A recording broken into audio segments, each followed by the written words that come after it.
What's up, Bladers? Joe100 here, back with another video, and in this video I'm going to be basically explaining the format of MFB standard. So this is the pretty much standard format of a metal fight on the WBO. WBO is a great organization hosting tournaments, and you've probably been to one. If you haven't, I'm definitely going to be leaving a link in my description so you can go check it out and maybe attend a tournament or two. So if you are someone who has just gotten into Metal Fight and you haven't been to an actual tournament yet, I am more than happy to do this video explaining the standard format of Metal Fight. So before I get into that, leave a like on this video. Let's see if we could get to 10 likes. And if you're new to the channel, hit the subscribe button and turn on the notifications so you can be notified every single time a new video is uploaded to this channel. Okay, so let's talk about standard.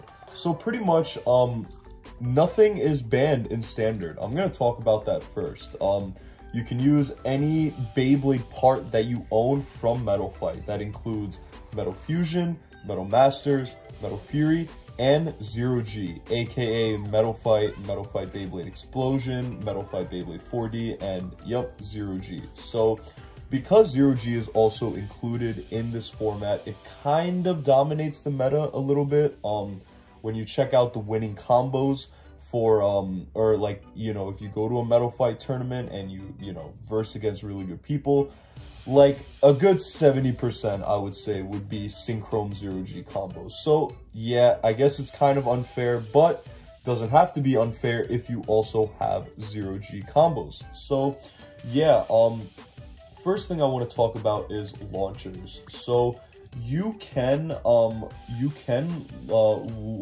use any kind of launcher that was made in Metal Fight, but it had to have been released by Takara Tomy or Hasbro. So that obviously includes ripcord launchers, Light Launcher 2s, the Zero G compact launchers, as well as string launchers from Metal Fight and the Zero G string launchers. And another thing that you guys are probably wondering is, can you use a rev-up launcher? So in the WBO Universal Rules PDF, it says the rev-up launcher must be used either in the same method as with a Bay launcher or with its proper use by revving it up. This launcher can only be revved up during the countdown before shoot or rip or are said.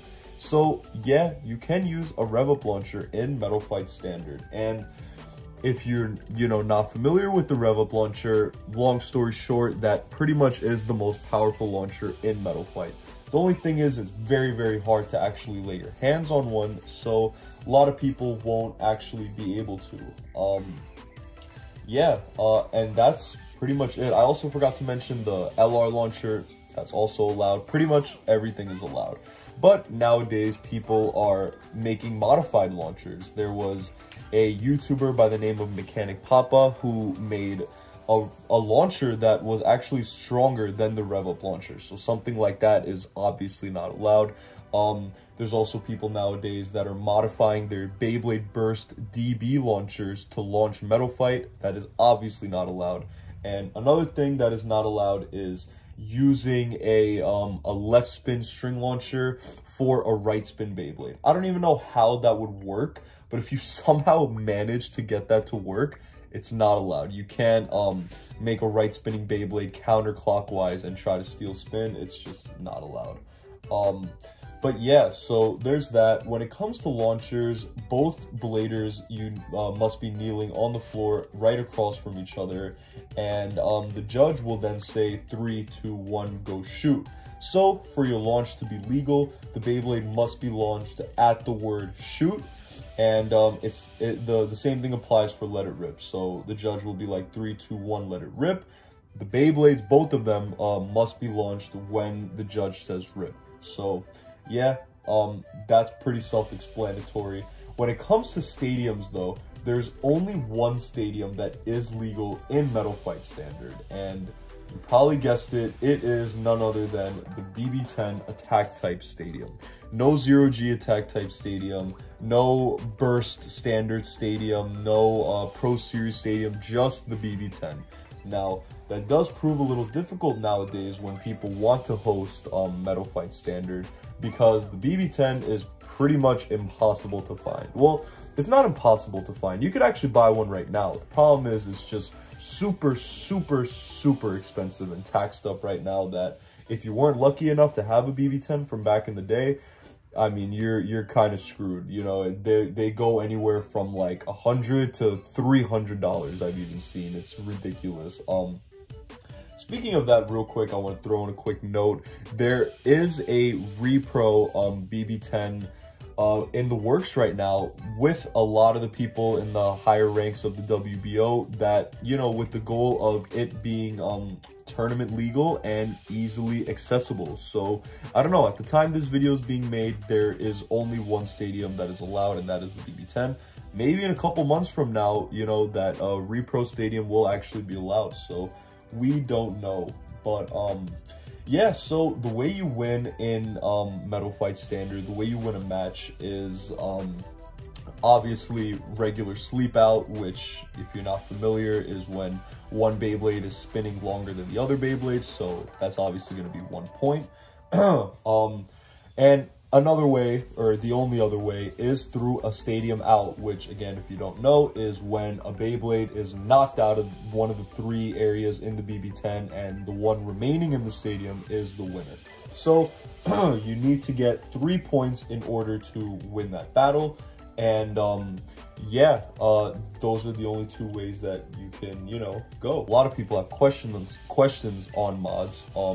Basically, if you know, modify a part to make it, I don't know, heavier, or, you know, you add stuff to it to change, you know, the actual part itself, obviously that's not going to be allowed. But when it comes to like light painting or clear coating some of the stuff, that is definitely allowed. The only thing is it has to be light, and it can't affect the Beyblade's performance. So there's that. Another thing that's not allowed, modifying your launcher itself. So like something like a ripcord launcher, I remember back in the day, I forgot exactly how you did it, but as a kid, like, you would be able to open the ripcord launcher, take this one part out, and once you know, let it rip, the what do you call it, the launcher would keep spinning, and it wouldn't stop. So something like that is obviously not allowed.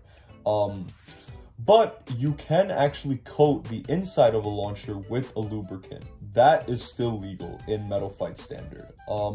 Another thing is like a winder. If you're using a ripcord or like a light launcher, and you know, you have your winder, you can actually straighten that out. That is allowed. It doesn't have to be curved. That is legal. And another thing that is another common misconception, but is actually legal, is switching parts between launchers. So let's say I have a red launcher and then a blue launcher. Obviously there's 2 parts to the launcher, the top part and the bottom part. I actually can switch those parts as long as they're both legal, and I don't modify the actual technical design of the launcher. As long as they're both legal, I can actually switch those parts. That is legal. So when it comes to the condition of your stadium, I should have said this when I was talking about the BB10, I just remembered it now, but when it comes to the condition of your stadium, let's say you have cracks on the side or something, that is still legal, because like obviously that's going to wear down over time. They don't expect you, and like nobody expects you to have a perfect stadium at all times. You know, they do tend to wear down. But yeah, if you have a crack or something on the outside, that is fine, you know, as long as you like repair it with the tape or something, so it's not like collapsing in the middle of battle. But if there are cracks inside of the surface, or like dents or something like that, like inside the actual surface of the stadium, no, that is not allowed. That is not legal, and it's damaged. Yeah, illegal, at least for WBO standards. So yeah, and those are pretty much all the rules of Metal Fight Standard. If I was gonna make a video about Metal Fight Limited, which I will be soon, but yeah, when that happens, that is definitely going to be a lot longer video, because there are a lot of rules, there are a lot of exceptions, there are more stadiums you can use, a bunch of parts are banned. I mean, it's a whole thing. So standard is pretty self-explanatory. You just need a BB10. You need to have all authentic product. I forgot to mention that actually. No, you cannot use fake products. And when it comes to mid fakes, there's a sticky situation because I actually do not know this for a fact, but I'm pretty sure that the WBO does not allow mid fakes. I'm like 99% sure that the WBO doesn't allow mid fakes.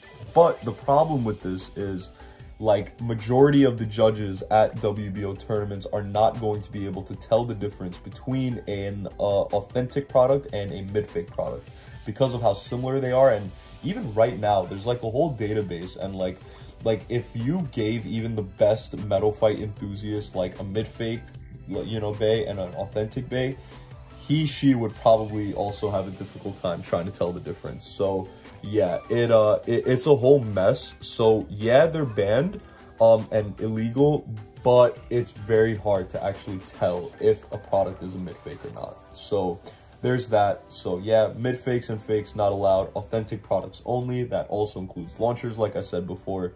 And yeah, everything else is so self-explanatory. You just got to make the best combo and go, you know. Nothing is banned, like I said, and it's pretty dope. So the reason I like Metal Fight Standard is because I have such a huge 4D and 0G collection. My collection when it comes to Metal Fusion and Metal Masters isn't as big as it is when it comes to my 4D and 0G collection. So, you know, just for me, like, yeah, obviously I can still do pretty good in limited, but I have the parts. I spent actually a lot of time and money trying to obtain these parts just for my collection. So, you know, for me, I love standard because I can actually use them. There are a couple different combos and parts that actually dominate the standard meta a lot, which kind of sucks. But there are always counters, and there is not a single combo in all of Metal Fight Standard that is quote-unquote unbeatable or, you know, like completely dominates it. There are a lot of counters, and actually I will be making videos, a lot of competitive videos for Metal Fight Standard, talking about some of these counters, talking about some of these unbeatable combos, quote-unquote, and talking about some of the best combos you can use. I would, you know, talk about them now. But yeah, I don't want to make this video too long, but there are a bunch of combos that you can use. And just to talk about it real quick, something like Y-Bang, Genbull, Dragoon, I don't know, BD145, E230, RDF. Oh my god, that should have been the first one I said. RDF, yes, RDF, CS, RB, Duo, you know, all these type of things are, like, yeah, they're very good in standard. So like I said, that's just a really quick overview. I am going to be making a lot of videos, a lot of competitive videos talking about Metal Fight Standard. So like I said before, if you haven't in the beginning and you're still not, just hit that subscribe button, turn on notifications so you can be notified whenever my new videos do come out. But I will be making a lot of videos on that. And yeah, so I live in Jersey, New Jersey in the US, and there hasn't been a Metal Fight Standard tournament here in years. It's literally been years. So, you know, like I said, it's very hard for someone to host Metal Fight Standard, at least over here, because you need to have a bunch of BB10s, which are impossible to find. And even if you don't want to host and you just want to attend, a lot of this stuff that I just mentioned before is very expensive. The market price on Duo is insane. Y-Bang and Genbull are impossible to find. RDF is good, but, you know, there's this whole mid-fake situation. The mid-fake RDF isn't as good as the real RDF, and yeah, it's a whole mess. So I do see why a lot more people tend to side with the limited side, but I still love standard, and hopefully this problem can be solved. But yeah, like I said, I am going to leave a link to the WBO's website in the description. Go check it out, register if you haven't already, and see if there's any tournaments near you, any Metal Fight tournaments, because Metal Fight's definitely coming back. So yeah, here is my overview pretty much, and me talking about all the rules that there are when it comes to Metal Fight Limited. I really hope this helped you out, especially if you just got into Metal Fight and don't really know the formats too well. So yeah, really hope this helped you out. And if it did, then please don't forget to like, comment, favorite, and share. But most importantly, please subscribe, and thanks so much for watching. Peace out, guys.